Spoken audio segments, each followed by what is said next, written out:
Got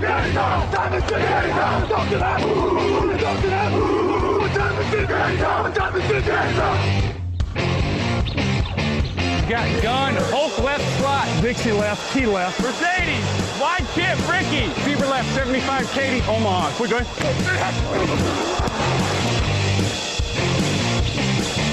The last play of the game. Who's going to win it? Luck rolling out to the right. Dumps it up to Donnie Avery. Yeah! Goal line. Touchdown. Touchdown. Touchdown. Touchdown. Salut tout le monde, bienvenue dans le podcast Touchdown Actu numéro 379. Raoul Villeroy, très heureux de vous retrouver pour une nouvelle semaine de NFL, la semaine 11. Je suis avec Grégory Richard pour cette émission. Salut Greg. Salut Raoul et bonjour à tous. Ça fait longtemps qu'on s'était pas fait une petite émission du jeudi tous les deux. N'est-ce pas ? Bah attends, surtout que c'est une semaine assez excitante avec beaucoup de matchs intéressants. Je suis très heureux, comme toujours, de la faire avec toi. Mais moi aussi, tu fais bien de le dire, il y a 5 matchs avec des équipes à plus de 6 victoires, donc il va y avoir de la course au play-off. Mais ce n'est pas le thème forcément du débat de ce jeudi, puisque vous le savez, le jeudi c'est le débat, l'affiche de la semaine, les pronos et vos questions. Et le débat du jour, ce sera sur le bas du classement plutôt, pour une fois, comme ça on peut en parler et on va se demander un petit peu quel sera l'ordre de la draft 2021. Pas forcément les choix, ça c'est ton expertise, mais plutôt qui choisira dans quel sens. Pour l'affiche du jour, 2 équipes en tête de leur division qui s'affrontent, les Packers et les Colts. Grégory, est-ce que tu es prêt ? Allons-y. Actu, analyse, résultat, toute l'actu de la NFL, c'est sur touchdownactu.com.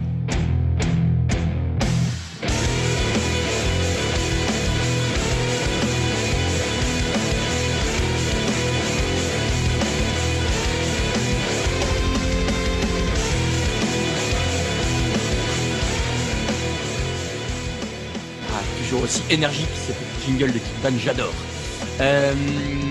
Greg, la draft 2021 se dessine déjà un petit peu quand même. Il y a des éléments on va dire de réponse. D'ailleurs, ça n'a rien à voir, mais c'était un peu dans l'actu puisqu'il y avait la draft NBA hier pour ceux qui suivaient. Donc la draft 2021 en NFL, Alain m'a conseillé juste avant, figure-toi, un petit site incroyable qui donne en direct où ça en est. Alors je vous le donne à vous aussi, petit tips chez vous. Le site tankathon.com, je ne sais pas si tu connaissais Greg, mais en tout cas sur tankathon.com, ben voilà, moi je découvre. Tout est à jour et où est-ce qu'on en est aujourd'hui ? Alors, la situation telle qu'elle est, et ensuite on verra qu'est-ce qu'on pense va changer ou pas. On se dit qu'on en prend combien ? On prend les 5 dernières, les 6 dernières, comme le top. Oui, on peut dresser un petit top 5 déjà, je pense d'emblée. Oui. On peut faire top 5. Alors, on peut même gruger en disant 6 parce que pour l'instant la 5 et la 6 sont à égalité. Évidemment, les Jets seraient premiers de la draft avec 9 défaites et 0 victoire. Jacksonville est juste devant avec 1 défaite et 8 victoires. Attention, Jacksonville qui, on va en reparler, mais les Jets en l'occurrence pourraient, s'il y avait égalité, repasser deuxième puisque Jacksonville a un calendrier plus faible. Washington en 3, Dallas en 4, les Chargers en 5, oui, à 2 victoires et 7 défaites comme Washington et Dallas. Et la dernière équipe à 2 victoires et 7 défaites, c'est Houston. Mais Houston, attention, on donnait un choix à Miami. On a revérifié avant, il me semble que c'était l'échange de Larry Tunsil. Qui faisait oui, c'est bien ça. Ouais. Ils avaient ce choix. Donc aujourd'hui, du coup, ce qui est assez cocasse dans ce que tu nous évoques, c'est que donc on a Chargers 5, Dolphins 6, sachant que c'était plus ou moins le classement inversé l'année dernière lorsqu'ils ont sélectionné respectivement Tagovailoa et Herbert. Déjà et surtout, on peut peut-être en dire un mot tout de suite, mais c'est 2 équipes qui, oui, ont des besoins précis, mais qui n'ont pas l'air d'être en dèche autant que celles qui peuvent être au-dessus d'elles. Alors évidemment, je prêche un peu pour ma paroisse des Chargers, mais en l'occurrence, t'as pas besoin d'aller chercher un quarterback tout de suite. Ils peuvent prendre le meilleur joueur disponible à ce moment-là et peut-être essayer de construire sur ce qu'ils ont déjà aujourd'hui. Oui, bah clairement. De toute façon, les Dolphins, c'est une opportunité de rêve d'avoir exploité vraiment cet échange de la meilleure manière avec Houston, en ayant bien entendu géré en parallèle une reconstruction solide depuis maintenant 1 an. Les Chargers, oui, malheureusement pour eux, ils sous-performent, mais c'est sûr qu'ils ont quand même éventuellement des armes suffisantes pour pouvoir se remettre dans le bon sens. Après, il y a quand même des postes qui posent question. Bon, c'est pas une preview draft, mais il y a quand même déjà un peu plus de trous et ça légitime quand même un petit peu plus leur position actuelle dans le top 5. Alors, revenons en haut de ce classement. Les New York Jets aujourd'hui à 0 victoire et 9 défaites. Est-ce qu'ils peuvent prendre une victoire d'ici la fin de l'année, Grégory? Je voulais évidemment rechercher le calendrier en demandant ça et je ne l'ai pas fait, c'est ma faute. Mais Ils ont les Pats, à l'extérieur, ils ont les Dolphins à domicile, ils ont le fameux match contre Cleveland sur lequel on s'était mouillé en se disant que c'était peut-être leur probabilité la plus importante de victoire d'ici la fin de la saison. J'ai l'ordre même si tu veux. C'est Chargers, Dolphins, Raiders, Seahawks, Rams, Browns et Patriots. Ouais, bon, a priori, je ne les vois pas en prendre plus qu'un en l'occurrence à l'orgueil. Mais oui, non, après, si j'anticipe, je ne sais pas si tu allais me poser la question, mais je pense quand même qu'ils vont loquer ce premier choix de draft assez largement. En tout cas, c'est l'équipe qui fait la moins bonne impression depuis le début de la saison, même si on les voit un poil plus combatifs, en tout cas de ce qu'on a vu face aux Pats en Monday Night. Mais ouais, j'ai du mal à les voir de par leur calendrier qui reste. Ils jouent quand même, tu le disais, Seahawks et Rams. Ils vont avoir les Raiders et les Browns qui sont en course pour les playoffs. C'est quand même pas le cas. Oui, j'ai oublié les Dolphins, bien entendu. Donc, c'est quand même pas le calendrier rêvé pour pouvoir espérer en arracher un en cours de route. Donc, ouais, non, je pense que un au maximum, au meilleur des cas. Et voilà, à mon avis, à 99%, premier choix de draft à la fin de la saison. Parce que leur grand adversaire pour ce premier choix, ce sont les Jacksonville Jaguars. Eux, il reste à jouer les Steelers, les Browns, les Vikings, les Titans, les Ravens, les Bears et les Colts. Là aussi, c'est un calendrier qui est difficile, mais il y a quand même un gros avantage, c'est qu'aujourd'hui, ils ont déjà une victoire, les Jacksonville Jaguars. Oui, ils ont une victoire. Alors après, forcément, de toute façon, je ne sais pas trop ce qu'on peut espérer. Alors oui, ils peuvent éventuellement descendre au premier choix. On ne sait pas trop la manière dont ils considèrent leur quarterback actuel. Mais je dirais la différence avec les Jets, c'est qu'il leur reste malgré tout, on les a vus déjà beaucoup plus combatifs depuis le début de la saison, ça c'est déjà un argument d'importance. Et puis c'est surtout qu'ils ont pas mal de rencontres à domicile, je ne veux pas me tromper, mais il me semble qu'il y a sur les 6 matchs, il y en a peut-être 4 qui doivent jouer à la maison. Et il y en a 3 à l'extérieur, donc il y en a il y en a 3 à l'extérieur. 2, 3, 4 à la maison, ouais. Ouais, c'est ça, 4 à la maison, 3 à l'extérieur. Ouais, donc il y a déjà un peu plus de probabilité, je trouve. En plus, bon, je ne vais pas m'acharner sur les Browns, même si la qualité de jeu n'est pas extraordinaire, mais ils se retrouvent également eux aussi à recevoir Cleveland. Le match à la maison contre Chicago, bon, de par le côté un peu schizophrène qu'on voit des Bears depuis le début de la saison, faut voir. Mais c'est vrai que c'est étonnant. Voilà, il y a ce premier résultat un peu surprenant face aux Colts en première semaine. Sinon, ils seraient plus ou moins dans la même situation que les Jets à l'heure actuelle. Mais ouais, là, c'est pareil. Je te dirais top 3 quasiment assuré pour moi à l'heure actuelle pour les Jags. J'ai évoqué tout à l'heure ce qu'on appelle en anglais le strength of schedule, qu'on pourrait traduire par la force du calendrier, mais en gros qui est un moyen un peu comme un autre de différencier les équipes sur les résultats des équipes qu'elles affrontent, les résultats que ces équipes-là ont eu l'an dernier. C'est pas très clair, mais vous voyez ce que je veux dire. En l'occurrence, là, les Jets ont un calendrier qui est censé être plus fort. Est-ce que ça veut dire que s'ils sont à égalité à la fin, ils passeraient derrière Jacksonville si les deux équipes ne se sont pas jouées? Si les Jets ont un calendrier qui est considéré plus fort à la fin de la saison, ce sont les Jags qui passeraient numéro 1. Enfin, qui en tout cas seraient considérés comme moins bonne équipe, puisque forcément, ils ont affronté une adversité moins conséquente. Voilà, donc en plus, il y a peut-être ce petit élément à prendre en compte. Après, est-ce que ça change? Oui, ça change un Trevor Lawrence, donc évidemment, ça oui, change quand beaucoup. tu peux avoir, même s'il y en a beaucoup qui disent que la lutte entre les deux premiers quarterbacks se joue dans un mouchoir de poche, je ne fais pas partie de cela, mais en tout cas, oui, bon, 1, 2, c'est pas forcément. À l'heure actuelle, c'est peut-être pas ce qui joue le plus dans les esprits, je pense, des general managers. Et si je te dis que le deuxième en compétition avec Trevor Lawrence, c'est Justin Fields, ça t'impressionne ou pas du tout?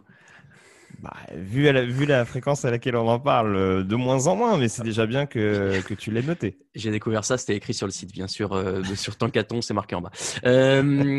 Alors, remontons un tout petit peu dans ce classement, Washington et Dallas. Alors ça, c'est rigolo parce que, évidemment, ce sont ces deux équipes de la NFC Est. Les Giants ne sont pas très loin, ils sont 8e aujourd'hui. Et il y a quand même un truc qu'on se demandait avant de démarrer l'enregistrement avec le reste de l'équipe. Philadelphie, aujourd'hui, en 3 victoires, 5 défaites et 1 nul, se retrouve à la 19e place. Avec ce classement-là, théoriquement, il devrait être plutôt aux alentours de la 8-9e. Et est-ce que pour les 4 équipes de la NFC Est qui aujourd'hui sont encore en course pour aller chercher la tête de la division et donc les playoffs, est-ce que c'est intéressant, tu penses, d'aller faire un premier tour ou de gagner 10 places dans la draft? Quel peut être le calcul à faire ici pour les équipes? Je sais qu'il n'y a pas de tanking en NFL, mais en l'occurrence là, si tu vas juste faire un premier tour pour en prendre 40, alors que tu aurais pu prendre 10 places dans la draft, je ne me rends pas compte. Oui, mais tu vois, après, c'est toujours un petit peu délicat parce que c'est vrai qu'on prend toujours cet exemple-là. Alors, c'était pas au niveau de ce qu'on voit cette année dans la NFC Est. On avait déjà fait un débat là-dessus. Mais si tu prends l'exemple des Seahawks, notamment au début alors, je sais plus si c'est 2009 ou 2010, je sais plus Il me l'année. semble que c'est 2009. Il me semble que c'est 2009 aussi, ouais. Et ouais, enfin, l'année où ils font 7-9 et où ils se qualifient un peu à l'arrache en playoff, ça lance quand même, ça établit quand même des fondations solides sur ce qui va venir par la suite. Et c'est vrai que si tu prends des exemples comme les Giants, par exemple, qu'on avait cités, hein, qui sont pas fabuleux depuis le début de la saison, mais en tout cas, on voit quand ils minimisent les pertes de balles, c'est quand même une équipe qui est à prendre au sérieux jusqu'au bout. Là, on peut être dans le cas de figure d'une équipe qui cherche à se reconstruire. Donc, malheureusement, c'est sûr que après, est-ce que ce sera vraiment concluant? Je sais que par exemple les Eagles depuis quelques années vont en playoff et malheureusement se retrouvent toujours un petit peu entre le spot 17 et 25 à la draft et on se rend compte que au final ça les aide pas forcément à bien considérer les besoins grandissants qui sont les leurs depuis maintenant quelques mois. Mais voilà, quand tu as une possibilité d'aller en playoff, tu tentes quand même le coup jusqu'au bout parce que tu as toujours la possibilité de créer un upset, comme en l'occurrence les Seahawks l'avaient fait, et éventuellement de créer une émulation dans ton groupe. Donc, ouais, c'est un peu. Ça peut être un jeu perdant parce qu'en effet, tu n'as aucune garantie. Si tu sors au premier tour, tu pourras te dire ouais, c'est con parce que les autres vont avoir plus de chances de se renforcer que nous. Mais bon, après, la draft, il y a tellement d'incertitudes que tu peux te retrouver avec un style aussi. Donc, c'est vrai. Autant jouer les playoffs jusqu'au bout, surtout dans cette course déclopée qu'on voit actuellement et où on a une chance même avec un bilan de 1-8, si je caricature un peu. C'est vrai. Et du coup, les Chargers et les Dolphins, on en a un tout petit peu parlé. Est-ce que, en l'occurrence, Houston et Los Angeles vont se maintenir à cette place-là pour toi? Parce que Houston, on le rappelle, a le choix donne son choix à Miami. Ou alors, devant Cincinnati, les Giants, Carolina, Atlanta ou Denver peuvent remonter un peu dans ce classement pour la draft. Alors honnêtement, Houston, j'ai du mal à les voir décoller. Il y a quand même beaucoup trop de trous dans cette équipe-là, notamment en défense. On voit que c'est vraiment, ils sont vraiment au fond du trou. Là, ils ont atteint vraiment une fin de cycle assez importante. Et ce, malgré le fait que Romeo Crennel, notamment, ait repris les rênes de l'équipe. On voit qu'il n'y a pas de transformation énormissime en défense. Et bon, malheureusement, voilà, le groupe est à la fois vieillissant et en manque d'expérience, donc c'est un petit peu compliqué, je pense, à colmater d'ici la fin de la saison. Donc je les vois rester dans le top 5 et du coup permettre à Miami d'obtenir cette excellente position.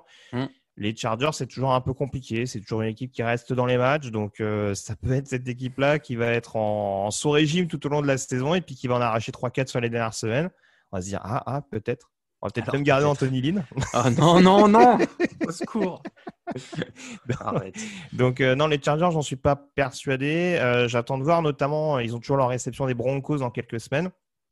Où là, en l'occurrence, ils pourraient peut-être passer devant Denver et remettre Denver justement dans une position dans le top 5. On voit qu'il y a quand même également beaucoup de trous du côté de Denver, même s'ils n'ont pas été épargnés par les blessures. Un Drew Lock qui malheureusement est un peu trop sur courant alternatif, mais ça on en a déjà parlé dans des précédents podcasts. Donc ouais, je te switcherais peut-être Broncos ou Chargers. En l'occurrence, tu disais, les Cowboys sont à quelle position? Les Cowboys sont 4e aujourd'hui. Ouais. Oui, non, je pense qu'ils vont y rester malgré l'incertitude de la NFC Est. 3-4 pour. Je pense que 3-4 Dallas-Washington, ça peut être à peu près l'équation aussi. Donc, ouais, je te dirais peut-être Denver 5. Atlanta, ils n'ont pas un calendrier facile non plus. Hein. Ils sont un peu mieux ces dernières semaines, mais ils doivent jouer encore 2 fois Tampa et New Orleans, si ma mémoire ne me fait pas défaut. Je vais te le confirmer dans quelques instants. En cette semaine, ça fait un peu beaucoup de jouer 4 fois 2 équipes de la même division qui se battent pour les playoffs. C'est exactement ça. Et il y a les Chiefs qui se glissent dans l'équation aussi. Voilà, en plus, donc même si New Orleans, normalement, il n'y a pas de Drew Brees ce week-end, bon, Atlanta n'est pas devenu un crack du jour au lendemain non plus. Donc voilà, il va falloir voir. Ouais. Ils avaient créé la sensation l'année dernière, mais c'est peut-être une équipe qui peut finir un petit peu en roue libre à peut-être 4-12 et le top 5 serait pas très très loin en l'occurrence. Ah ouais, là, effectivement, j'avais pas remarqué, mais cette fin de calendrier des Falcons, chez les Saints, ils reçoivent les Raiders puis les Saints. Chez les Chargers, ils reçoivent les Buccaneers et ils vont chez les Chiefs et chez les Buccaneers. C'est ça. Ouais. J'ai du mal à te déterminer quel match va être le plus facile à remporter en l'occurrence sur cette série. Il y a peut-être que le match chez les Chargers, paradoxalement, qui est peut-être le plus abordable. En tout cas, le plus équilibré sur le papier. Après, normalement, si les équipes en face sont sérieuses, ça va être un peu compliqué à aller chercher. C'est là qu'on va voir qui est la vraie équipe choqueuse de la NFL, puisque tout le monde dit que les Chargers sont les Falcons de l'AFC. Eh ben, on verra qui sont les vrais Falcons et qui gâchera une avance incroyable dans ce match-là. Ça va être rigolo en semaine 15, je crois, quelque chose comme ça. Ouais. Oui. Bon, et ben voilà. Donc, vous l'avez, votre classement sûr et officiel. Vous pouvez mettre des sous dessus. Les Jets en 1, Jacksonville en 2, Washington, Dallas en 3 et 4, et on va dire les Falcons en 5. Et comme ça, on sera bon. Ça te va, Grégory? Oui, pourquoi pas, on peut partir là-dessus. Ouais. Très bien. Nous, on part sur l'affiche de la semaine. Top flight on 3, 1, 2, 3, top flight! Et l'affiche de la semaine, on en a choisi une. Il fallait en retenir qu'une seule, même s'il y avait beaucoup de belles choses et on en reparlera au moment des pronos. On a choisi le match entre les Packers à 7 victoires et 2 défaites face aux Colts à 6 victoires et 3 défaites. Et je vous l'ai dit tout à l'heure, oui, c'est ça. Il y a 5 matchs cette semaine avec des équipes à 6 victoires ou plus qui s'affrontent. C'est évidemment une semaine bien chargée. On commence donc par ce Packers contre Colts qui se jouera, j'ai regardé tout à l'heure, je l'ai écrit, comme un idiot, j'ai oublié. Si, dimanche, bien sûr, dimanche à 22h25. Grégory, alors c'est des équipes qui s'affrontent pas très souvent, puisque c'est interconférence. Est-ce que aujourd'hui, ce qu'on voit de la défense des Colts et des Packers, il y en a une des deux qui déjà peut prendre l'ascendant plus facilement sur ce match? Alors, je ne sais pas trop s'il y en a une qui peut prendre plus particulièrement l'ascendant. Maintenant, c'est vrai que c'est un match assez intéressant dans le sens où on voit des Colts qui ont une montée en régime. Donc, si je réponds à moitié à ta question, je te dirais qu'en tout cas, les Colts sont un peu plus en confiance, donc ont peut-être plus moyen de semer le doute dans la tête des Packers qui, eux, de leur côté, après un gros début de saison, ont l'air un peu d'être dans le dur quand même ces dernières semaines. Il y a eu cette lourde défaite, lapsus révélateur. Cette lourde défaite, du côté de Tampa. Le revers surprise à domicile contre Minnesota. Même la prestation contre Jacksonville, malgré la victoire un peu tardive, n'a pas été fabuleuse. On est d'accord. Et on a quand même cette interrogation sur est-ce que Green Bay est pas... je ne dois pas gérer ce déplacement à Indianapolis avec un peu la boule au ventre parce qu'en l'occurrence, il y a une attaque, il y a une défense en tout cas qui baisse clairement de niveau. Il y a une inaptitude depuis le début de la saison à créer des interceptions. Il y a un run-stop, on ne cesse de répéter, qui souffre. Et contre Indianapolis, même si on s'évertue à faire beaucoup lancer Philippe Rivers, je pense que ce ne serait pas un luxe de vraiment bien appuyer sur le jeu au sol. En l'occurrence, et puis il y a une attaque aussi. Alors ça, faudra voir parce que j'ai la sensation que depuis son retour de blessure, Aaron Jones a peut-être un petit peu plus de mal à être aussi dangereux qu'il pouvait l'être au début de saison et ça impacte un petit peu forcément une escouade offensive qui certes possède un Aaron Rodgers un peu plus en confiance, mais qui, hormis Davante Adams, a toujours ce problème de cible vraiment fiable sur une large durée. Donc, voilà, c'est là où ça va être un duel intéressant et où, en effet, Indianapolis a peut-être plus le vent en poupe, surtout après avoir tapé Tennessee à l'extérieur. Donc, voilà, peut-être léger ascendant psychologique, en tout cas, en faveur des Colts. Alors, tu l'as évoqué, et effectivement, c'était un des points que je voulais creuser avec toi, la non-capacité des Packers à stopper le jeu de course adverse. Est-ce que Nyheim Hines et Jonathan Taylor, selon toi, sont capables de faire… Alors, par rapport au match précédent où Green Bay prend des camions de yards au sol, c'est surtout un mec qui brille. Est-ce que là, à eux deux, ils peuvent, pour dire familièrement, foutre le feu dans la défense des Packers? En tout cas, ils ont ce côté assez complémentaire, je trouve, hein, ce fameux one-two punch qu'on aime beaucoup voir chez certaines attaques, et en plus qui colle parfaitement à la NFL moderne. Hein, ce côté, en effet, où on va avoir un Jonathan Taylor un peu plus charbonneur dans les tranchées, et un Nyheim Hines un peu plus inspiré à la réception. Alors après, c'est sûr que si on prend le match à Tennessee, Hines a aussi été extrêmement précieux, principalement au sol. En l'occurrence, mais on sait que c'est un joueur qui est capable de faire énormément de choses et qui est encore une fois capable de retirer pas mal de pression des épaules de Philip Rivers. Voilà, maintenant, il faudra faire en sorte que ce soit un peu plus exploité. Là, on a clairement identifié, je pense que c'est un secret pour personne, que le run-stop des Packers reste en difficulté. Mais il y a toujours ces appels de jeu un petit peu bizarres. Et c'est vrai que si les équipes spéciales n'avaient pas sorti, notamment Indianapolis, d'une mauvaise passe, on dira, sur le terrain des Titans, dans un match que Tennessee a quand même, il me semble, mené pendant une petite partie. Il y a ce gros momentum en deuxième mi-temps, mais il y a malheureusement des appels de jeu qui me semblent toujours un petit peu bizarres. On fait beaucoup plus lancer le ballon qu'en l'occurrence le maintenir à la course. Et ouais, je pense que ce serait pas une mauvaise chose, même si je parlais du fait qu'il y ait peu d'interceptions du côté des DB des Packers depuis le début de la saison. Je pense que ce serait tout sauf une mauvaise chose de donner un peu plus de responsabilité encore à Hines et à Taylor, qui sont restés respectivement, je crois, une vingtaine de portées sur le week-end dernier. Un peu plus de travail de leur part pour vraiment tester cette défense de Green Bay et savoir si justement ils ont une opportunité pour jouer les yeux dans les yeux jusqu'au bout avec cette équipe des Packers, en tout cas offensivement parlant. Moi, j'espère surtout voir la célébration de Nyheim Hines, qui m'impressionne toujours autant. Faire cette espèce de salto vrillé là, avec tout son matos, c'est quand même incroyable. Parlons un peu quand même de l'attaque des Packers. Tu l'as évoqué, il y a quand même Aaron Rodgers qui, même s'il n'est pas sur les standards de sa saison MVP, fait quand même, en tout cas déjà joue. Par rapport à beaucoup de saisons où il s'est retrouvé blessé un peu, là il est présent et il fait ce qu'il peut avec ce qu'il a. Davante Adams a l'air d'être un peu seul. Maintenant, on voit un petit peu plus de Marquez Valdez-Scantling. Je suis content, j'ai réussi à le dire. Et voilà, Aaron Jones, pour le coup, lui a manqué un peu. Mais certes, la défense des Colts aujourd'hui est celle qui accorde le moins de yards en NFL, avec 290 en moyenne par match. Mais cette attaque des Packers, elle a quand même moyen de créer des big plays, et avec Aaron Rodgers, tu peux jamais vraiment les enterrer à moins d'avoir 20 points d'avance dans le dernier quart-temps et encore. Oui, non, c'est clair. C'est ce qu'on fait. Alors, c'est vrai que j'étais un petit peu sévère parce que c'est vrai que Valdez-Scantling, notamment, alors il y a un touchdown de longue distance qui gonfle un peu les stats, si je peux parler ainsi, mais en tout cas, oui, en tout cas, il a réussi à apporter un petit peu plus. Mais c'est vrai que malheureusement, ça reste relativement isolé, et c'est pas ce qui permet à Green Bay d'avoir suffisamment de rythme sur l'ensemble d'une rencontre. Et surtout, on a la sensation que Green Bay a du mal de plus en plus à commencer ses matchs. Ça, c'est surtout quelque chose d'assez prégnant, je trouve, ces dernières semaines d'un point de vue offensif. Et après, ouais, tu te retrouves dans une situation où certes, Rodgers est capable en effet de produire dans le jeu aérien.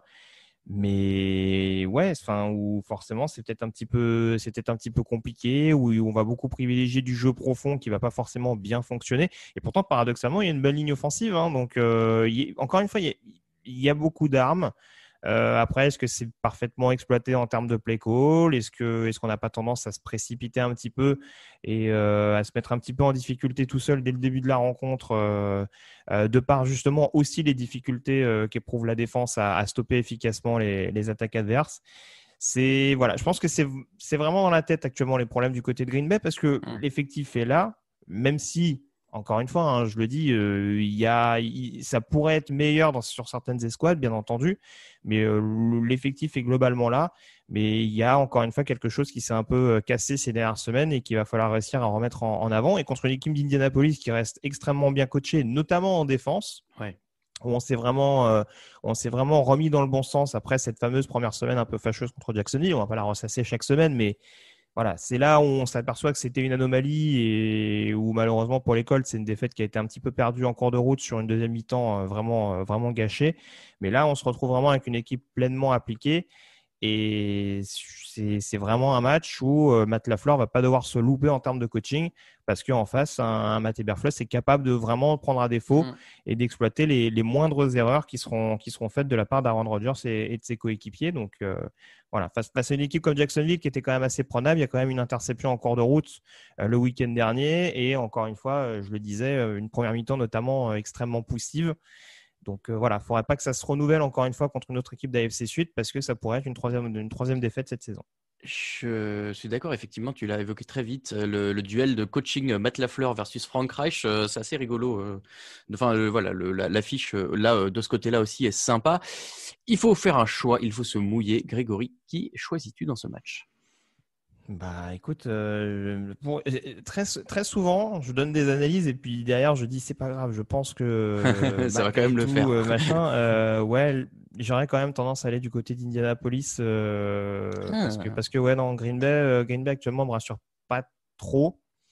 Ils ont quand même cette capacité à générer à un peu plus générer du pass rush selon moi qu'Indianapolis, et même si les deux O-line sont de bon niveau, il y a quand même Green Bay qui est plus capable d'embêter un Philip Rivers qui, bon, en plus me paraît quand même un peu moins capable de se débarrasser vite du ballon que Rodgers.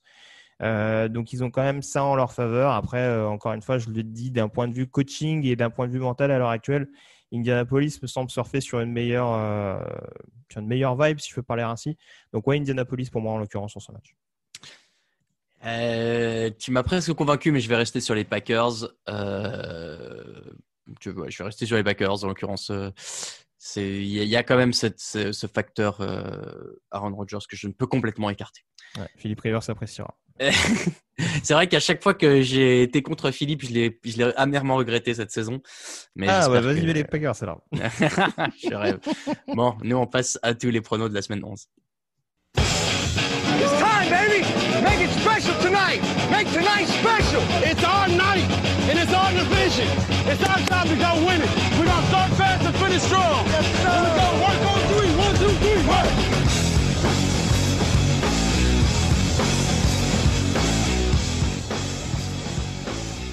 Aïe, aïe, aïe, c'est le bruit qui résonne dans ma tête, cette migraine infernale qui ne cesse de me quitter depuis les résultats des pronostics de la semaine 10. Terrible. C'était une catastrophe, mesdames et messieurs, puisque j'ai fait un tout petit set en score. Et oui, je sais, mais voilà, il faut que je tente des trucs et ça ne marche pas. Donc petit à petit, je m'enfonce, c'est normal. Camille et Raphaël finissent à 9 et Greg et Alain finissent à 10, soit au total, Alain en tête à 104. Raphaël et Greg alors j'ai noté 110, mais c'est 102, il me semble. Je vais vérifier tout de suite. Et Camille, voilà, Camille 96. Et je ferme la marche à 92. Terrible. Mais attention, rien n'est joué, bien sûr. Restez jusqu'au bout. Ça, j'ai l'impression d'être ces mecs qui commentent les matchs où les équipes sont menées 4-0 à la fin ou 38-0 en football américain à la fin du troisième carton. N'oubliez pas, bien sûr, le quatrième carton sera incroyable. C'est 100. Vous avez 100 points. Donc 4 points derrière Alain, qui caracole en tête depuis le début de la saison. Alors, cette semaine... Attention, généralement, les échappés à perdre un peu de jeu en fin d'étape. C'est tout à fait vrai. Cette semaine 11, qui va commencer ce jeudi soir, si vous nous écoutez jeudi, avec le match retour entre les Cardinals à 6 victoires et 3 défaites et les Seahawks également à 6 victoires et 3 défaites. Ils s'étaient affrontés en semaine 7 et Arizona avait gagné au bout du suspense à 37-34. C'est la tête de division qui se joue. Oui, de toute façon, tout le monde joue la tête de division comme en NFCS, tiens. Dans cette conférence-là, en l'occurrence, la dynamique est clairement en faveur des Cardinals, Greg. Oui, en tout cas, de ce qu'on voit ces dernières semaines, c'est vrai que les deux déplacements des Seahawks n'étaient pas forcément hyper rassurants au premier abord sur le terrain des Bills et des Rams, même si c'est pas deux équipes qui ont été hyper réguliers depuis le début de la saison. Là, en l'occurrence, ils retrouvent en tout cas l'état du Washington face à l'équipe d'Arizona qui en effet a le vent en poupe, mais qui prend quand même beaucoup de points ces dernières semaines. On a tendance à l'oublier. Certes, il y a cette victoire hyper spectaculaire contre les Bills, mais avec une trentaine de points concédés. C'était également le cas contre Miami et c'était également le cas justement contre Seattle lors de cette fameuse victoire en prolongation. Donc, certes, en effet, Russell Wilson a un petit coup de mou et il n'est pas vraiment aidé en plus par un jeu au sol qui est inexistant de par la cascade de blessures qui touche les Seahawks ces dernières semaines. Il faudra espérer que sur ce match-là, notamment un Chris Carson, revienne enfin à 100% de sa blessure au pied. Il me semble qu'à l'heure actuelle, il est encore incertain à l'instant où on se parle. Donc jeudi, en l'occurrence. Donc, non, c'est sûr que voilà, ce sera forcément un facteur déterminant. Après, franchement, il y a eu beaucoup de points, je le disais, concédés par les Cards. On voit que la défense mise en place par Vance Joseph souffre un petit peu plus désormais aussi par rapport aux blessures, parce qu'il y a forcément le paramètre Chandler Jones à pas oublier. Il y a un Byron Murphy qui était un petit peu touché ces dernières semaines et qui a priori reviendra sur ce match. Mais le match-up avec DK Metcalf va être un petit peu serré, surtout quand on se rappelle du match contre Jalen Ramsey du receveur des Seahawks. Je pense qu'il y aura quand même un sursaut d'orgueil de Seattle, même si Arizona n'a réussi pas trop ces dernières années au Century Link Field. Je pense que Seattle a les moyens de réagir et de s'imposer sur ce match-là. Je vais y aller aussi avec les Seahawks. Chris Carson est questionable aujourd'hui, en tout cas hier, aux dernières infos qu'on a eues. Donc, on ne sait pas encore s'il sera de retour à ce moment-là. Pete Carroll avait dit qu'il verrait ce jeudi pour prendre la décision.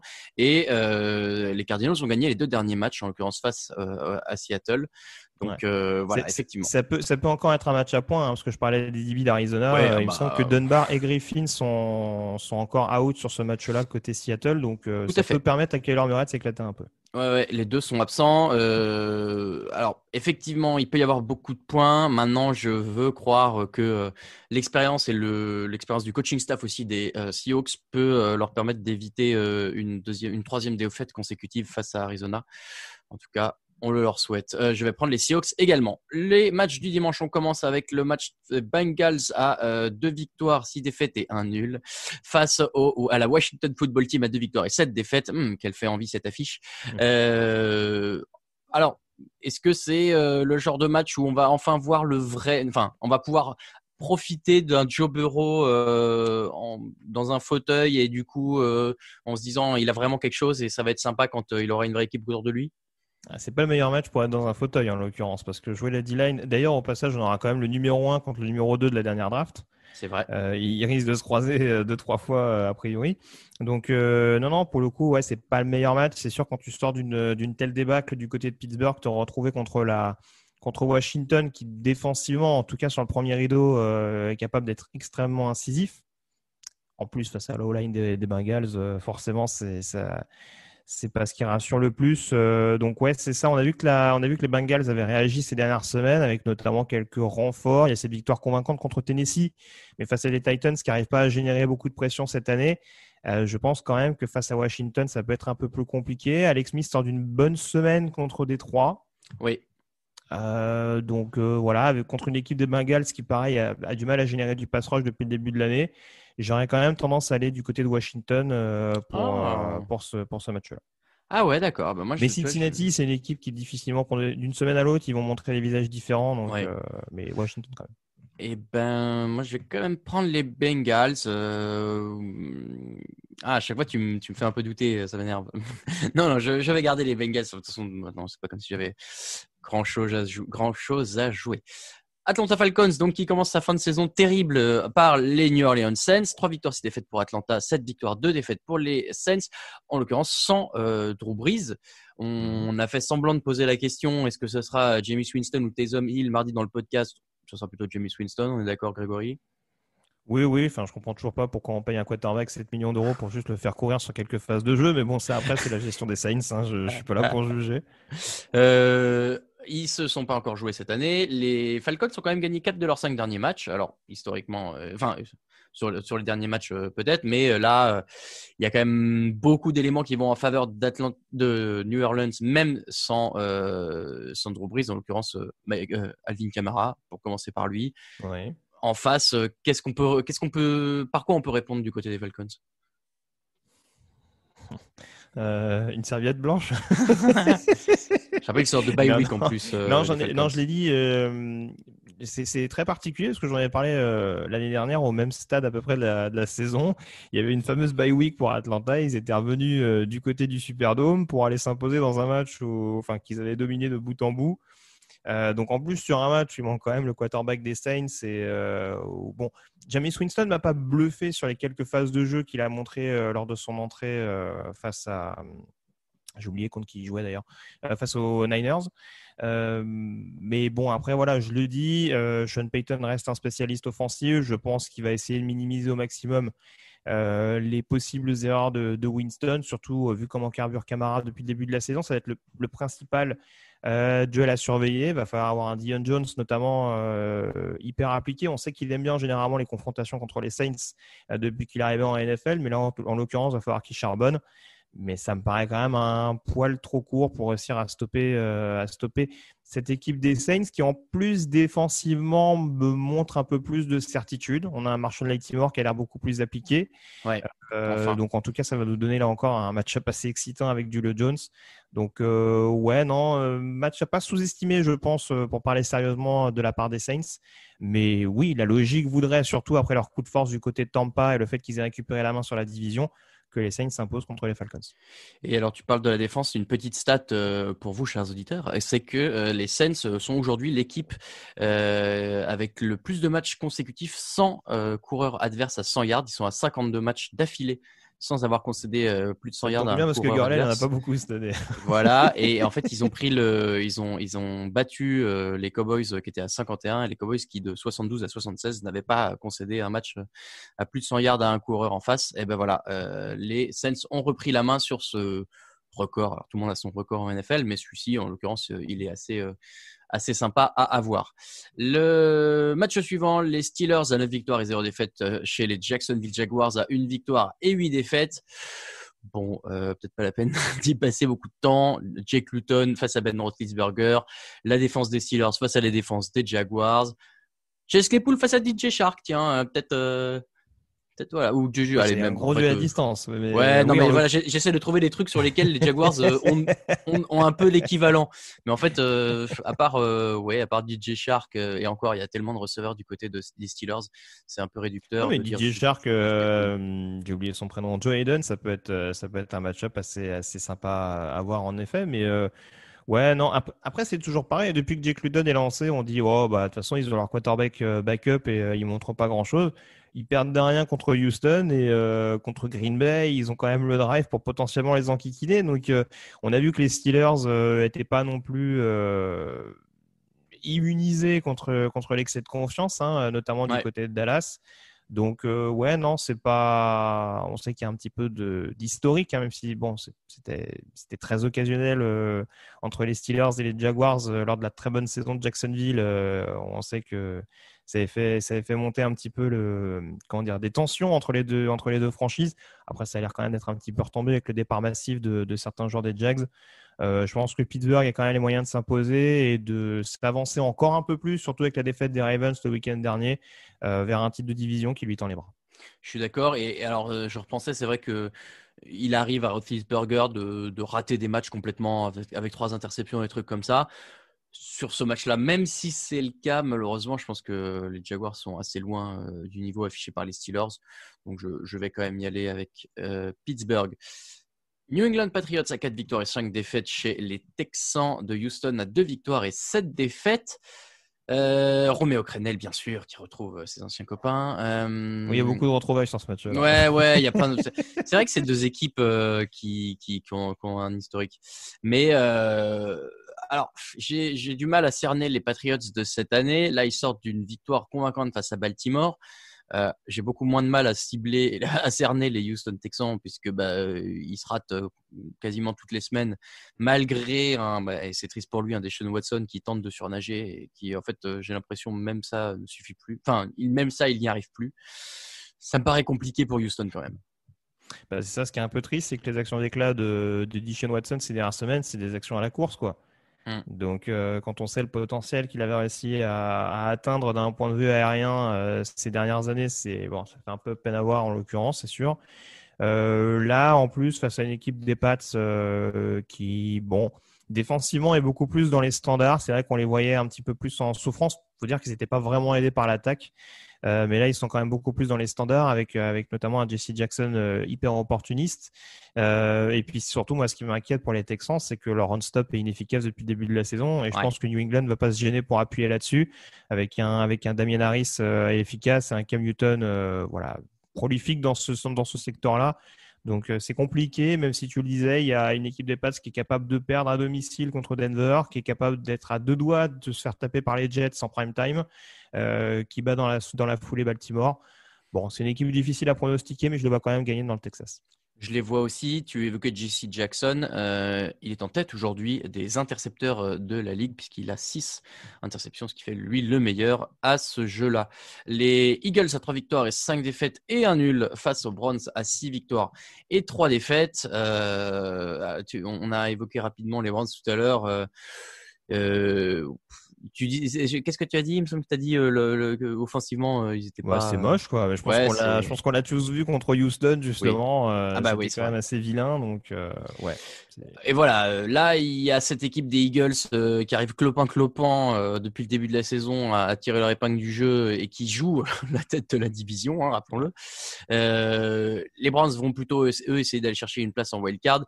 Sur ce match-là, même s'il y a pas, c'est pas très convaincant du côté de Cleveland, il y a quand même beaucoup plus de certitude et en l'occurrence beaucoup plus de titulaires présents, donc beaucoup plus de chances de gagner. Est-ce qu'on peut résumer ça comme ça?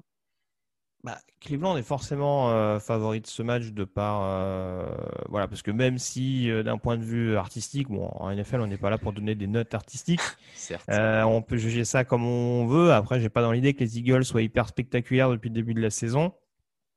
Mais c'est vrai que Cleveland, je me dis toujours en regardant leur match qu'il y en a un à domicile sur lesquels ils vont se prendre les pieds dans le tapis. Et en plus, ce match-là, vraiment, face à une équipe des Eagles qui se réveille quasiment exclusivement en fin d'année, dans un match où personne ne les voit gagnants, dans un match où les Browns ont eu leurs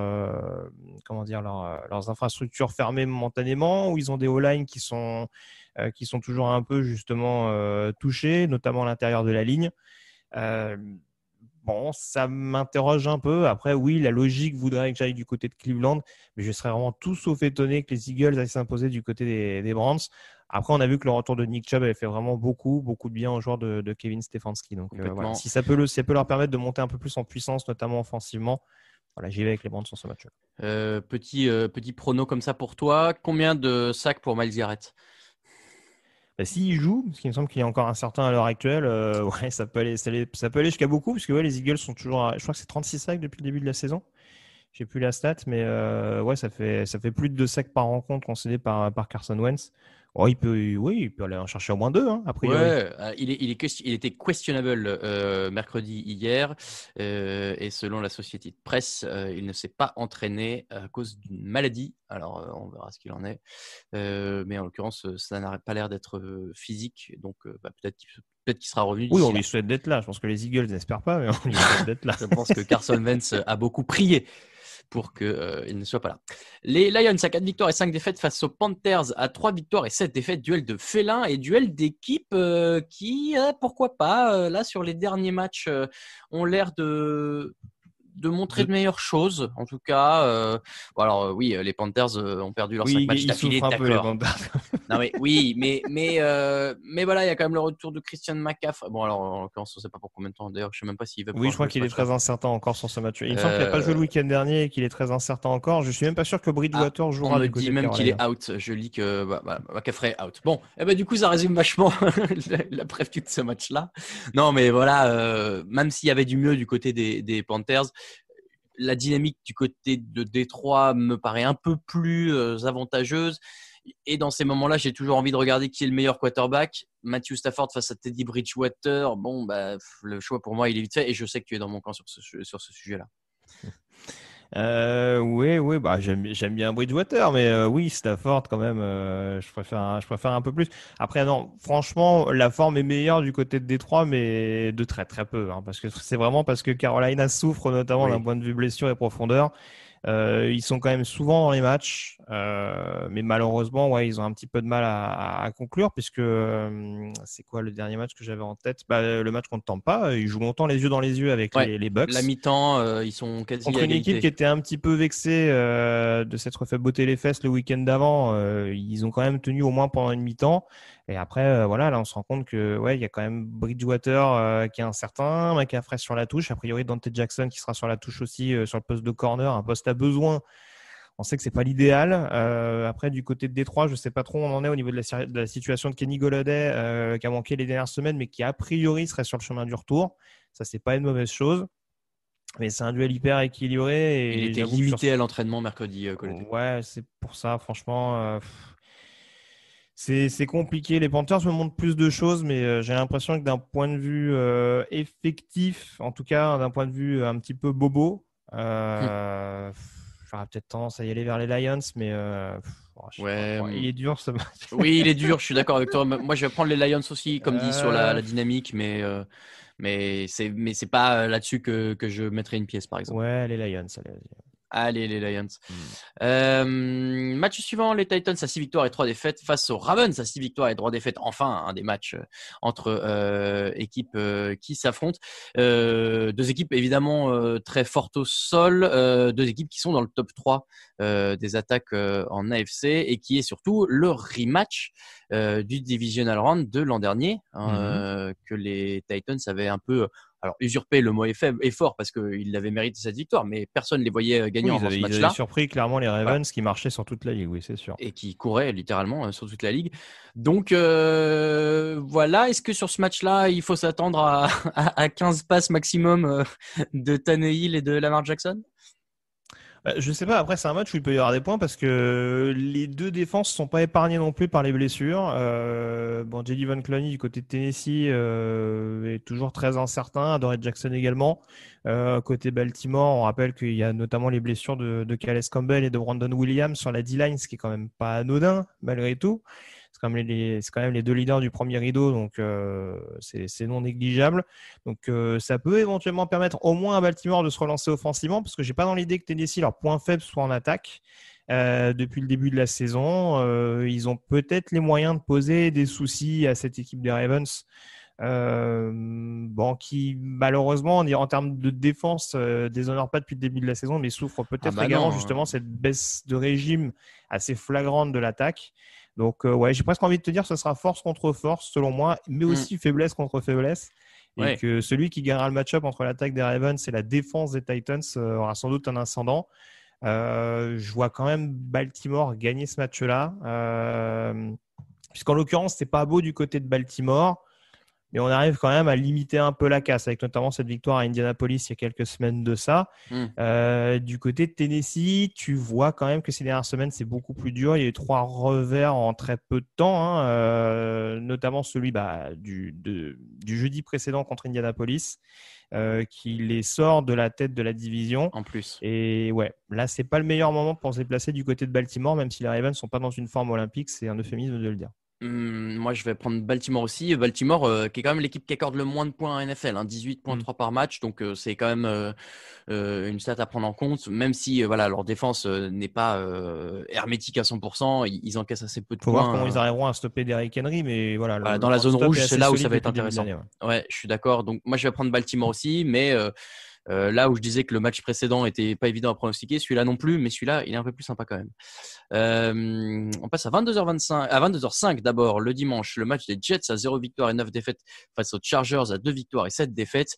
On a évoqué un petit moment ces deux équipes, tiens d'ailleurs, au début du podcast dans le classement de la draft de l'an prochain. C'est dire comment c'est sexy, ouais. Oui, on fait ce qu'on peut du côté de Los Angeles. En l'occurrence, j'ai du mal à imaginer que avec le matos qu'il y a du côté de Los Angeles, quand bien même il est mal utilisé par Anthony Lynn, ça ne suffise pas pour battre cette équipe. Je ne trouve plus les qualificatifs des Jets. Écoute, moi c'est ce que je me dis depuis le début de la saison des Chargers. Je me dis avec le matos qu'il y a, etc. Mais bon, les Jets sortent d'une bye week. Et ils sont passés à 3 points un match où ils ont embêté les pattes. Est-ce qu'il n'y a pas une petite prise de conscience en se disant, sait-on jamais, on va essayer de ne pas passer pour les ploucs de la ligue et essayer de s'en lancer, même si a priori ce sera toujours Joe Flacco en tant que quarterback sur ce match-là. Oui. Mais non, franchement, je vais te dire Chargers parce que je suis pas fou.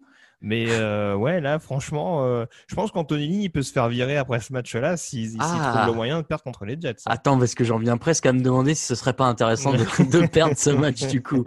Oh là là, je sais pas, je suis pas sûr. Non, je pense quand même pas. Mais ouais, la dernière fois que les Chargers ont reçu les Jets, il y avait eu 31-0. C'était à San Diego encore à l'époque, en faveur des Chargers. Donc bon bah voilà. C'était en noir et blanc, ouais, tout à fait. Ouais. Non, et puis en plus voilà, les Jets qui continuent d'afficher en tout cas leur volonté d'être brillants jusqu'à la fin de la saison, parce qu'il me semble que Pierre Désir, qui était pas extraordinaire depuis le début de la saison, mais qui en tout cas était leur meilleur intercepteur depuis le début de l'année, s'est fait dégager, il me semble, cette semaine ou en fin de semaine dernière. Donc bon, allons-y, hein, continuons de déplumer un petit peu l'effectif, histoire d'être sûr qu'en fin d'année, on est personne, on est que des mecs de la practice squad. Ça me paraît un peu compliqué quand tu t'apprêtes à jouer Keenan Allen et Mike Williams en l'occurrence. Donc ouais, ce serait quand même très étonnant de voir les Chargers s'incliner sur ce match-là. Très étonnant. Chargers pour moi aussi. Dolphins 6 victoires, 3 défaites face aux Broncos avec 3 victoires et 6 défaites. Tagovailoa qui est en passe de remporter son 4e match consécutif en tant que rookie. Il y a des jolis noms comme Phil Simms notamment qui avait remporté ses 4 premiers matchs comme rookie. Virgil Carter à l'époque à Chicago bien sûr. Oui, on ne connaît que lui, c'est sûr. Je n'ai rien, je ne le connais pas par cœur bien sûr. On me donne ses stats du côté de la NFL. On a fait une chanson sur lui, non? Like Virgil. Non, je vois que tu es en forme, j'adore ça. Donc voilà, Tagovailoa sur ce match-là qui est quand même favori et surtout la défense des Dolphins qui a moyen de faire passer un sale match à Drew Lock et à son équipe. Oui, bah, c'est ça. Encore une fois, Denver, c'est un peu l'énergie du désespoir, c'est méchant parce que franchement, je pense qu'il y a des équipes limite mieux qu'elle a c'est que qu'on montre moins depuis le début de la saison. Donc voilà, mais ouais, le problème avec cette équipe des Broncos, c'est que ça reste une équipe très jeune et qui montre pas sur une base régulière. Là où Miami, c'est appliqué, en tout cas de ce qu'on en voit ces dernières semaines, c'est appliqué du début à la fin et sur toutes les phases de jeu.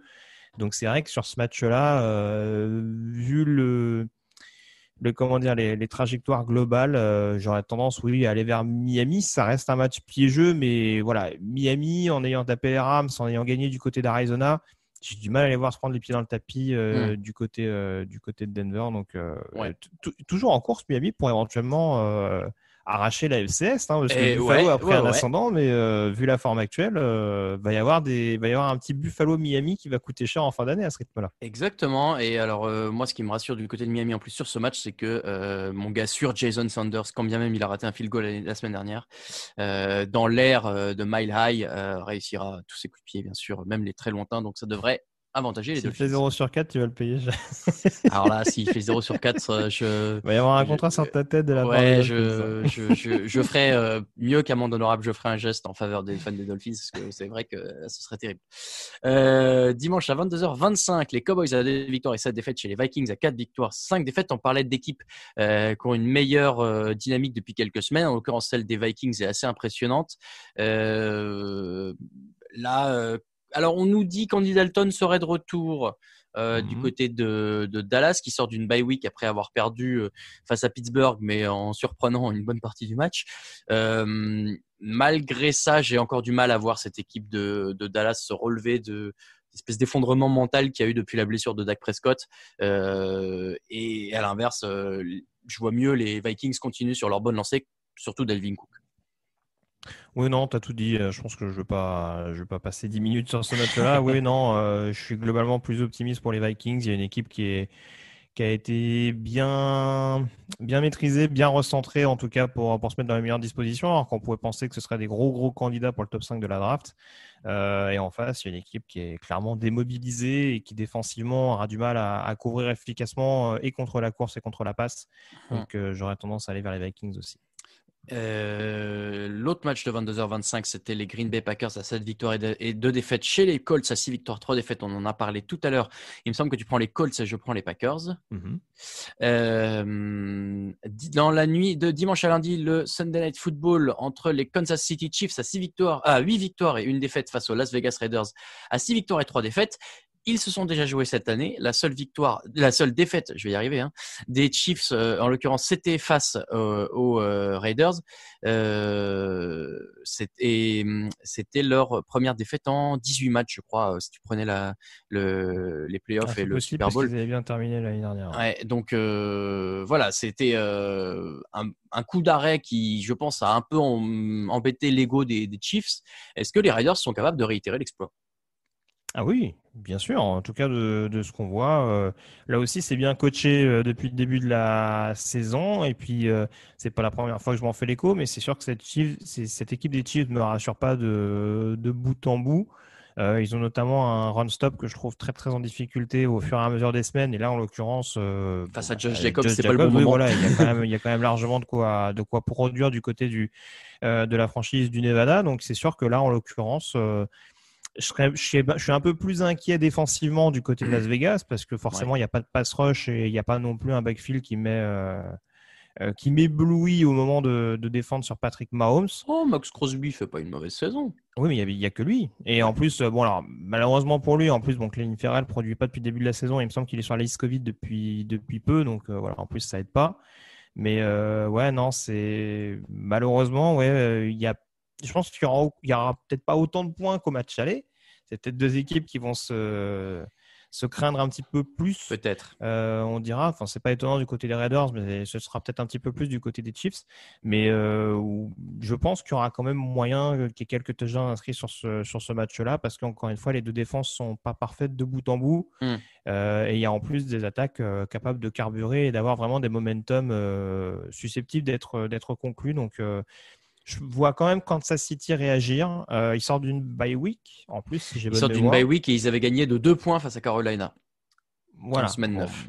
Voilà. Il y a eu ce match pour les refocaliser. Le match contre Las Vegas, c'est clairement, dans mon souvenir, il me semble qu'il y a un début de deuxième mi-temps qui est assez catastrophique de la part des joueurs d'Andy Reid. Il ne doit pas y avoir un point en troisième quart-temps, je crois, pour eux. Ouais, donc voilà, c'est vraiment, je les vois vraiment réagir sur ce match-là en prime time face à un adversaire de division qui peuvent écarter éventuellement de la contention, si je peux prendre une expression un petit peu anglicisée, qui peuvent les dégager de la course à la division AFC West. Je pense qu'ils vont pas s'en priver, donc j'y vais avec Kansas City à titre personnel. Ce sera Kansas City pour moi aussi. Andy Reid qui a un bilan de 13 victoires et 5 défaites face aux Raiders, alors que John Gruden a aussi un bilan positif, 8 victoires, 7 défaites face aux Raiders.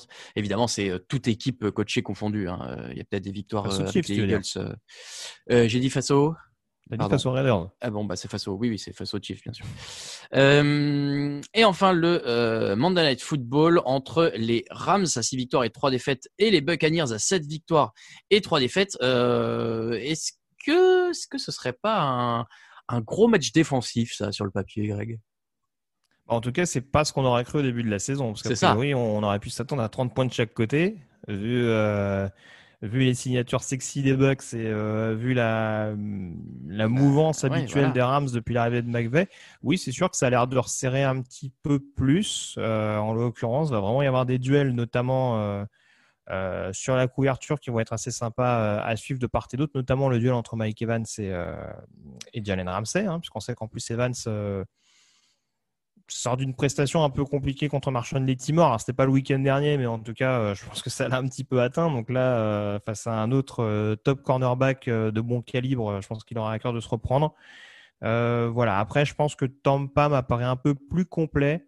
À la maison, en plus, je les vois quand même être capables, de par leur énorme run-stop, de vraiment stopper le backfield de comité des Californiens et de mettre cette fameuse pression que n'aime pas beaucoup de Jared Goff. Donc, ouais, Tampa pour moi, en l'occurrence, sur ce match. Tampa pour moi aussi. Petite stat, vous aimez bien les petites stats de temps en temps. Avec 2 passes de touchdown, Tom Brady rejoindrait Peyton Manning comme le seul joueur de l'histoire de la NFL avec 25 passes de touchdown en 15 saisons. Voilà, c'est quand même... Oui, mais on est en joué 10 ans de plus. Je taquine. Pas complètement, mais pas loin. Donc, ouais, non, mais voilà, que les deux soient dans le même wagon, c'est pas Ce n'est pas déshonorant, bien au Voilà, contraire. c'est même plutôt logique. Ouais. Oui. Je vais prendre les Bucks aussi, mais attention, on sait que Tom Brady, il n'aime pas non plus jouer sous la pression. Donc, attention. Voilà pour tous les pronos de la semaine 11. On passe tout de suite à vos questions.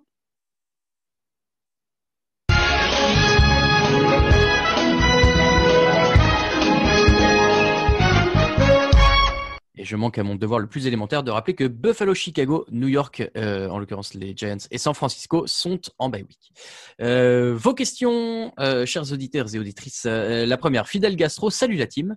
Comme Nick Foles est en bonne voie pour devenir le nouveau Joe Flacco, jouons à un petit jeu. On échange Foles contre Flacco, donc Foles aux Jets et Flacco aux Bears, et on fait s'affronter les deux teams. Que donnerait ce match? Au secours. À peu près la même chose, je pense, parce que malheureusement, Nick Foles n'a pas vraiment tout révolutionné du côté de Chicago. Même si je le disais, il y a un jeu au sol qui est vraiment insignifiant dans l'Illinois, mais bon, ça justifie pas. Je pense qu'en tout cas, on aurait pu espérer mieux, même si ça reste un joueur qui est, même si ça reste deux joueurs de moment, en l'occurrence, puisque c'est deux vainqueurs de Super Bowl, c'est deux MVP de Super Bowl, mais c'est peut-être les deux quarterbacks les plus irréguliers qui ont gagné le Super Bowl dans l'histoire. Ouais. En tout cas, sur l'histoire récente, j'entends. Il y a Eli Manning aussi, quand même. C'est différent. C'est différent. Oui, il est irrégulier différemment. Alexandre 15 qui nous dit « Salut l'équipe TDA, nous avons déjà passé la mi-saison et les stades continuent d'être vides ou d'avoir quelques spectateurs. On va tout droit vers un Super Bowl à huis clos. Est-ce que vous pensez que la NFL va accepter de continuer dans ces conditions vu le manque à gagner ?» Je pense que la NFL, c'est pire si ça joue pas. C'est ça. Après, accepter ces conditions, je sais pas trop ce qu'ils peuvent faire. Là, on sait qu'il y a la fameuse histoire des vaccins qui commence à sortir, notamment de laboratoires américains. Peut-être qu'ils vont tout faire pour que ça sorte plus vite que prévu et qu'en effet, il y ait une guérison très rapide qui touche le pays de l'oncle Sam et qui puisse au moins accueillir un minimum d'influence. Après, on voit qu'il y a plein de il y a plein de franchises dans la NFL qui remplissent à des degrés plus ou moins importants leur enceinte. Donc c'est toujours la même chose. Huis clos, je suis pas sûr.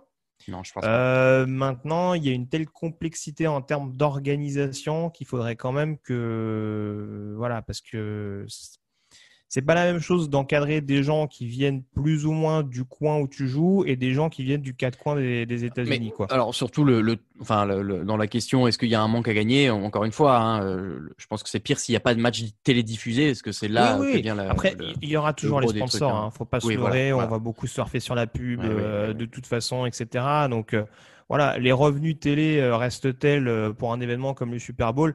Que public ou pas public, Ils s'en sortiront, ce sera une moins bonne année, mais ils s'en sortiront. Voilà, c'est sûr que par exemple, puisqu'on prend le spectateur lambda, si je peux parler comme ça, c'est sûr que par exemple, un show de mi-temps avec un public inexistant ou en tout cas réduit, c'est pas tout à fait la même chose. Après, est-ce que tu t'attends quand tu as un artiste comme The Weeknd à avoir un show à la Bruno Mars? Je suis pas persuadé, mais ouais, non, encore une fois, accepter les conditions, oui, ils les accepteront bon gré mal gré, mais après, il faut trouver toujours des solutions plus ou moins intermédiaires, comme tu le disais, pour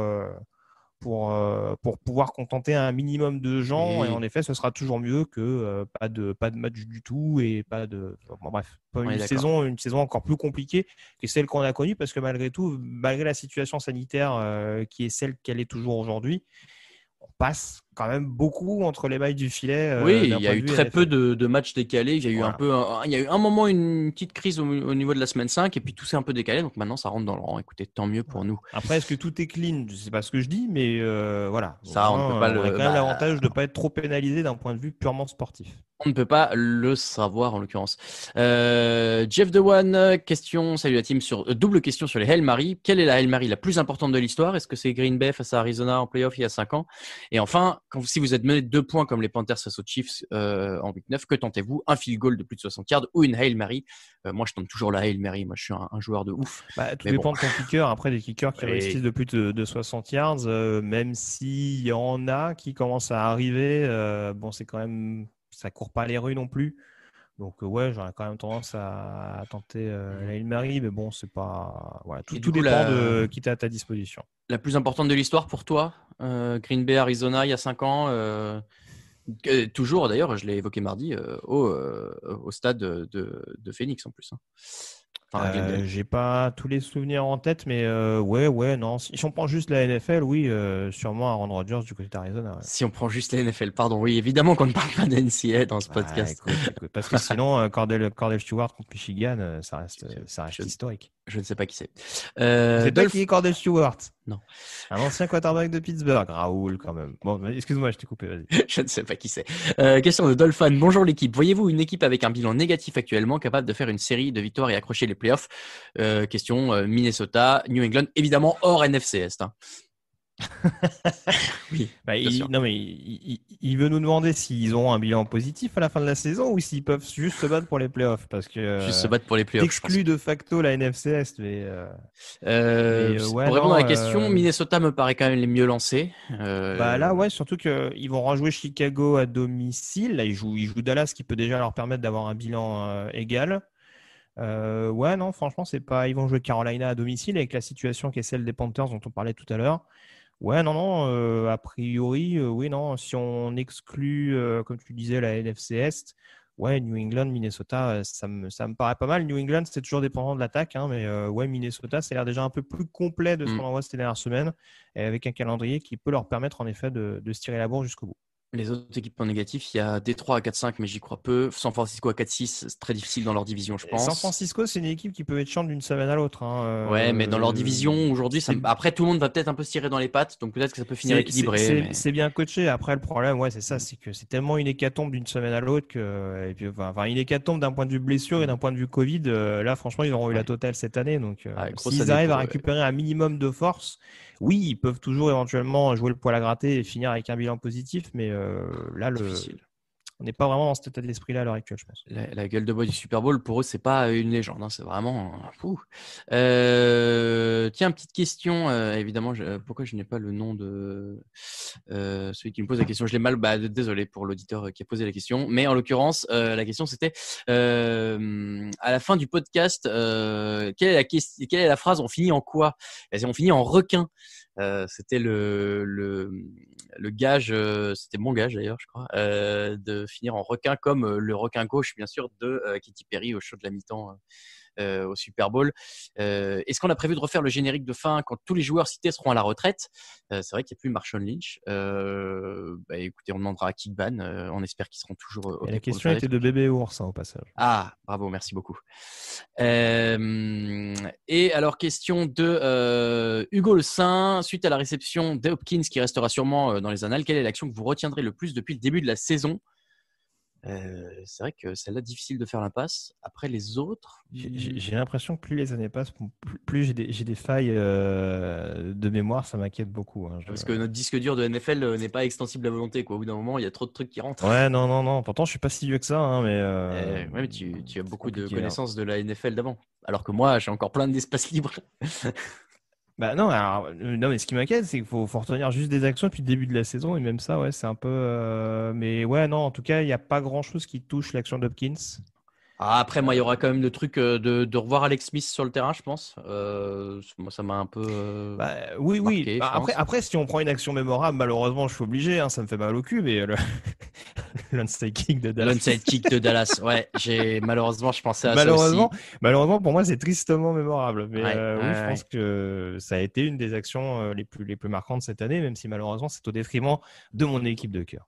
Alors ça vaut pas celle d'Hopkins, mais la dernière action des Bills face aux Rams, quand même, il y a dans un match où ça s'est un peu battu jusqu'au bout. Je ne dis pas que je le retiendrai, mais là aujourd'hui ça me revient. Et alors je voulais surtout poser la question parce qu'il y a un petit PS. D'ailleurs Raphaël, on ne dit pas DeAndrew, mais DeAndre Hopkins. Et effectivement à chaque fois ça me fatiguait dans le podcast, mais mardi j'ai oublié de le dire.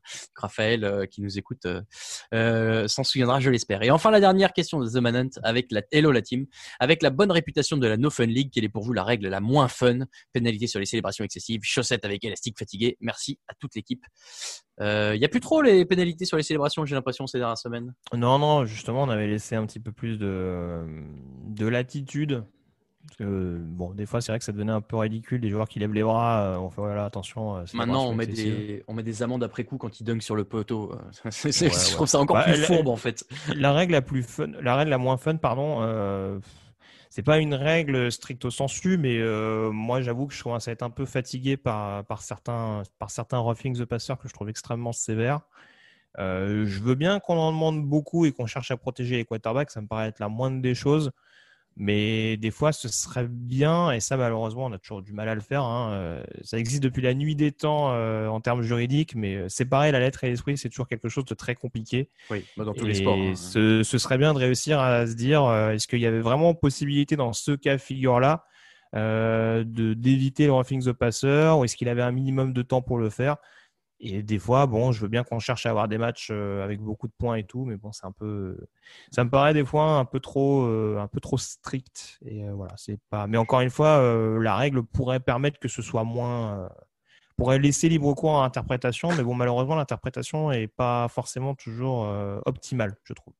Surtout quand tu as autant d'arbitres différents, je pense que c'est pas évident à appliquer comme ça. Bah après, je suis pas sûr qu'ils regardent tous exactement ce secteur-là du terrain, mais ouais, peut-être non, pas. en l'occurrence, ouais, visiblement, ceux qui le regardent, ils sont un peu rigoristes, malgré tout. C'est comme ça que se termine le podcast 379. Merci de nous avoir suivis. Pour retrouver le site sur les réseaux sociaux, on est sur TD Actu, sur Twitter et Facebook, Touchdown Actu en entier sur Instagram. Pour le site avec les news, les résumés, les chroniques et le podcast, c'est tdactu.com. Vous pouvez nous soutenir sur Tipeee. N'hésitez pas à rejoindre ceux qui y sont déjà et on les en remercie. Il y a plein de contreparties super comme des magnets, des porte-clés et des dessous de verre. Donc hop, c'est l'occasion. On a refait récemment là. Vous pouvez choisir votre contrepartie. Donc n'hésitez plus à y aller. Jeudi prochain, c'est Thanksgiving, le 26 novembre. On vous prépare une petite surprise, donc restez à l'affût des news sur le site. Merci Greg. Toujours un plaisir. Juste si tu me permets également, parce que j'en ai pas parlé sur la partie draft, mais petite surprise également qui attend les auditeurs début décembre. Je savais pas si j'avais le droit d'en parler.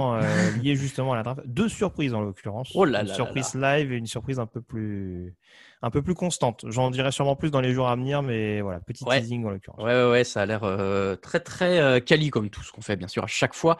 Il me reste plus qu'à vous remercier, à vous souhaiter une excellente semaine 11 de NFL à toutes et à tous. Votre prochain rendez-vous bien sûr c'est dimanche à 18h dans le fauteuil avec Alain Mattei. Très bonne fin de semaine et des bisous. Ciao.